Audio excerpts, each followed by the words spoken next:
After Earth's liberation, the blue planet was forever changed.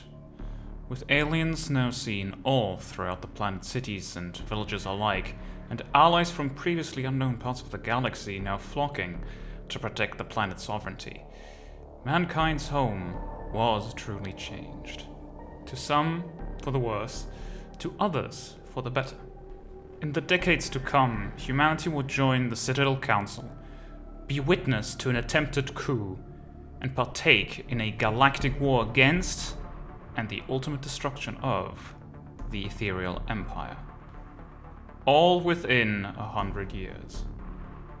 But not only was mankind's place in the galaxy changed, but XCOM and its operatives were too.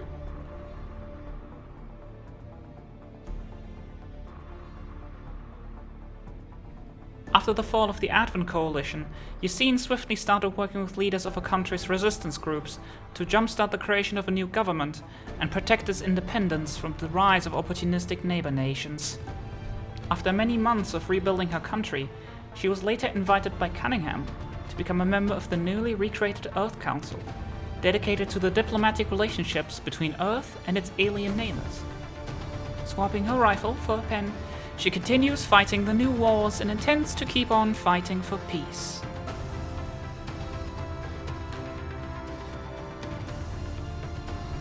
The last mission against the Elder Stronghold left Orctus heavily wounded and needing long medical treatment. When he was finally released from his hospital stay, most of the early rebellion fights had calmed down, and instead of tracking down and finishing the last of Advent, he found himself more drawn to the idea of rebuilding the broken place that Earth had become. Settled in the newly liberated South Africa, he has joined the local resistance and swapped his shotgun for masonry tools, finally settling down to build himself a home.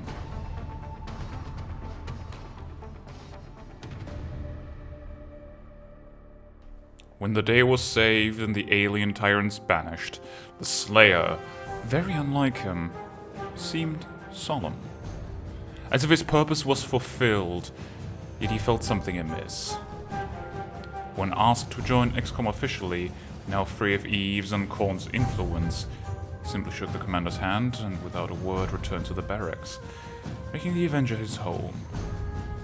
Not long after, once XCOM's mission was resumed in full swing, he would often be spotted tending a small, brown rabbit.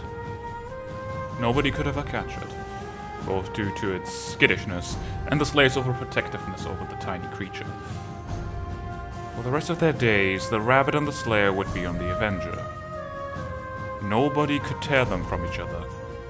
Nobody would take her again. And in service of XCOM, the Slayer continued to do what he does best.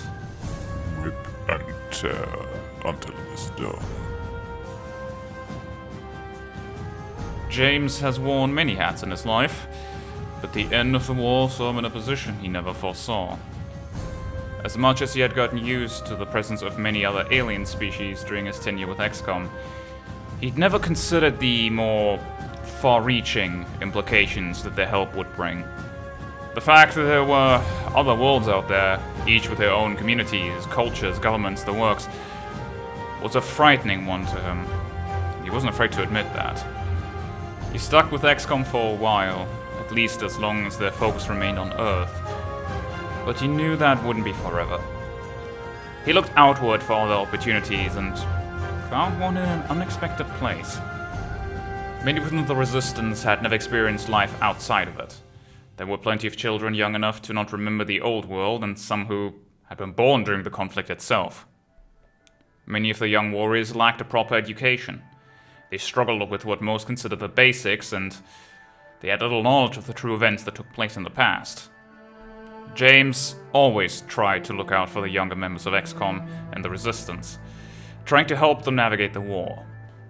It's one of the major reasons he became a medical specialist, an attempt to help everyone. And becoming a teacher was just another avenue for that. He believed himself too old to navigate the new universe he lived in, but if he could use the past to help the adults of the future, that was good enough for him.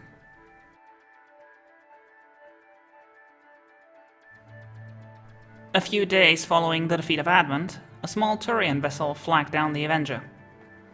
The leader thereof wished to extend his gratitude and to have a private word with the commander, something about a possible transfer. When Renata arrived, she stared, shocked at the grizzled Turian, and could only muster a soft, "Commander?" Both turned to face her, comical confusion on XCOM's fearless leader. The Turian, one Kabbalam Darian, merely chuckled and showed the commander a pair of dog tags before floating them over to Renata with a psychic spark. Consider yourself reinstated, Captain. He barked with a grin, proceeding to then walk out. Home is waiting. Renata stood there a moment, gazing at the tags, mouth ajar in silent awe like seeing someone long thought to be dead. Eventually she composed herself, gave the commander a firm salute, and followed Darian.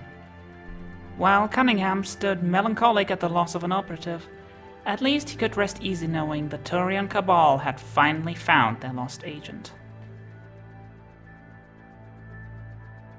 After he assisted in the total destruction of the Elder Stronghold, Kajar didn't stick around for long. He wrapped up some personal business he had been planning on for quite some time, assisted by his now free and surprisingly sane compatriot Eliphas.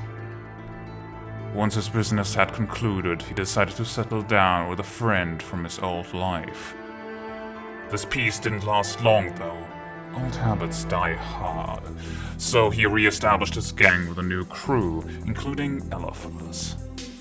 The latter, finally free from the demented whispers of both Eve and Korn, finally made his peace with Kajar and became something resembling a true friend to the Khajiit. Together, they would form a dangerous duo, leading a formidable gang of thieves. As Kajar would say, "There is always more to steal, and many people who won't mind a few things missing." with the crumbling of the regime on Earth and the arrival of humanity into an interplanetary society, it gave many things to think about. But for John, there was little he could contemplate. The only past he knew was faked. His future seemed less than certain. Tired of the company on the Avenger, he joined the skirmishers as they continued to hunt and free the remaining Advent on Earth. In their ranks, he found kindred spirits, those with no past of their own, and a future of their own making. With the destruction of the psionic network removing Advent's hive mind, they ended up forming isolated cells that continued to harass efforts to rebuild. Ironically, they became the resistance they had fought against. But the lessened psionic energy in the world had a positive effect for John himself, particularly when he isolated himself from XCOM and its other psions. His own powers lessened somewhat, and no longer having to utilize them, let them slowly fade away. He's still with the skirmishers to this day. They all work towards creating their own future. As his powers dissipate, John slowly gains hope that maybe this time, his memories may continue to be his own. And just in case they don't, his hybrid friends are there to help remind him.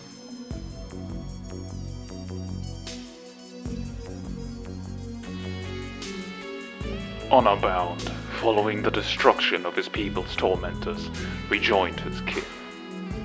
He gave detailed reports of his experience with an XCOM, which lended to some insight into the more unsavory aspects of Cunningham's operations. Both the Chosen's revival and temporary alliance with the Black Legion became a sore spot for the skirmishers, though their alliance with XCOM yet remained steadfast. The ex-Honor Guard, meanwhile, traded his position of a frontline vanguard to that of a teacher for the recruits pouring into the skirmishers' camps, going on to live a much quieter and even peaceful life, following the total dissolution of Advent. The scarred warrior could finally rest easy. After the final assault, Galaxius oversaw the arrival of Turian military forces to Earth, as the commander's request for military support was approved by their Primarchs, and after he made sure everything was going well, he grabbed his rifle and left Earth to pursue other battles. there are others who need someone to fight for them. Other resistance forces on other planets. Other tasks that need to be done. Soon, anyone who followed news on the galactic scale could hear of his exploits. He assassinated a criminal overlord and gave all his wealth back to those who suffered under him. Served as a sheriff on a newly found colony on a distant planet. Led an expedition on a dead world with the goal of recovering the artifacts of those who lived on it for cultural study. Just to name a few. Soon, his nickname changed from Assassin to Servus Boni. Servant of good.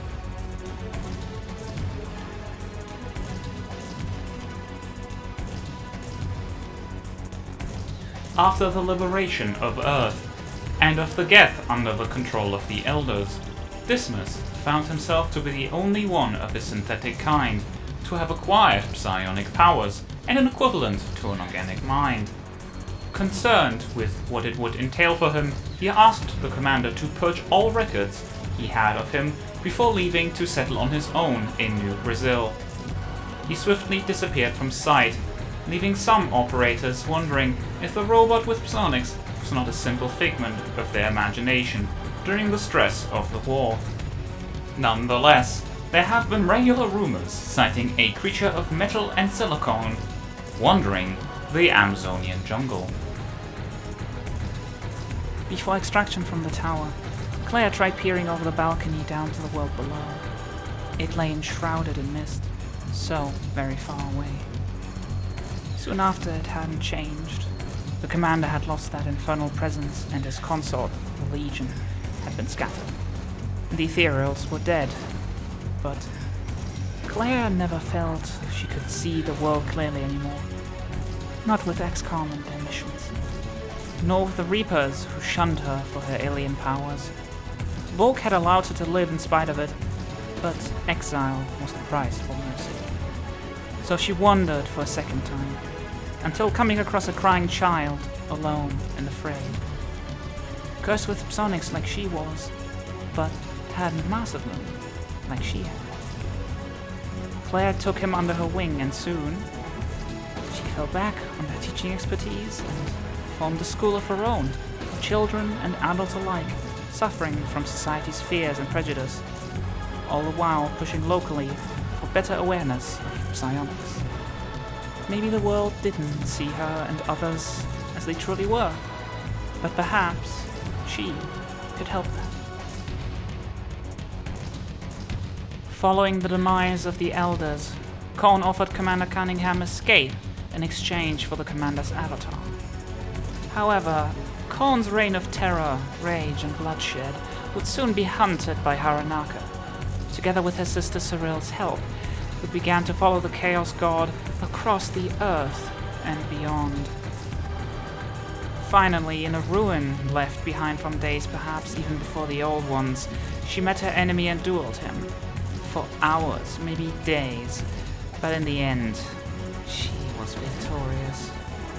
The Chaos God can never truly be slain, but his body was vanquished. Following the duel, her purpose fulfilled, Haranaka realized that, despite having drawn so much on the dark side, she could not truly embrace it, having never actually done anything truly evil. In the end, she returned to her own galaxy and into isolation and introspection, seeking to atone for what misdeeds she had done. Okara did not stay on Earth. In the terror of the fall of the Elders' Empire, Cyril Starfire arrived with a fleet of ships to carry home many refugees from Earth to her own galaxy, far, far away. Okada would go on to become a resistance fighter back home, part of a militia, should the Elders, Korn, or some other threat as yet unseen rear its ugly head once more.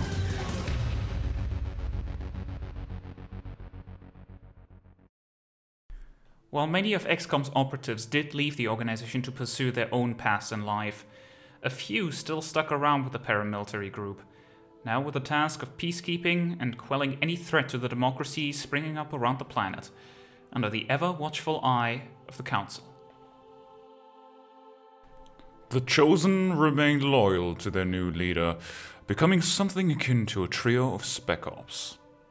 They took on some of XCOM's most difficult missions following the end of the Advent Coalition, and while the Resistance as a whole still hated them for atrocities committed under the Elders, their place as the Commander's finest motivated them. Their loyalty was assured, and all it took was a second chance at a life without the corrupting influence of the Elders. HK was yet programmed to be subservient to Cunningham, so the assassin droid continued being the ruthless killer it was always meant to be, for the Resistance. Badger became an icon. A goofy, yet inspiring icon to the hybrids of Earth. He was proof to the world that hybrids could be trusted, and that they were as human as they come. His frequent PR work kept him off the field of battle sometimes, but his marksmanship and combat prowess never degraded. Soon, he was even given command of a squad of alien operatives in City 31. The Duffs, while offered a comfy position back in Ireland by the reformed Sinn Féin, stuck with those that rescued them from the clutches of Advent, becoming some of XCOM's most highly decorated human operatives. Their exploits would inspire Irish folklore long past their lifetime, becoming known as the Sister Furies. And while Leo and Ash formally left XCOM after the war, their following mercenary work was often sought by the Commander, becoming de facto allies of XCOM. All the while, Leo and Ash's relationship soon blossomed into more than just their previous camaraderie.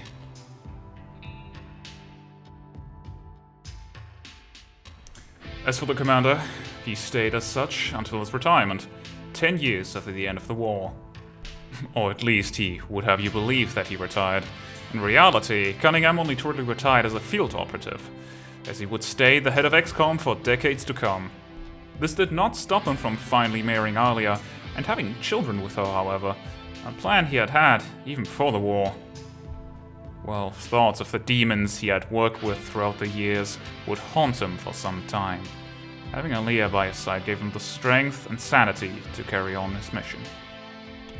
Soon, memories of Korn, the Ethereal, and Eve faded. Commander Dormiel Cunningham became the vanguard of mankind he aspired to be, with XCOM behind him to defend Earth against all that seek to harm her and her inhabitants. And with that, our story ends. But where one fight ends, another one has only just begun.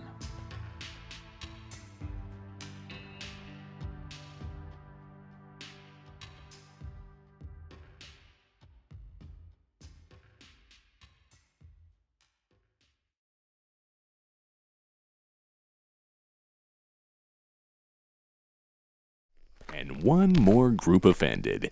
Guess I'm just not a people person. Good thing I have Kevlar. Wait, do I have Kevlar? Let's see.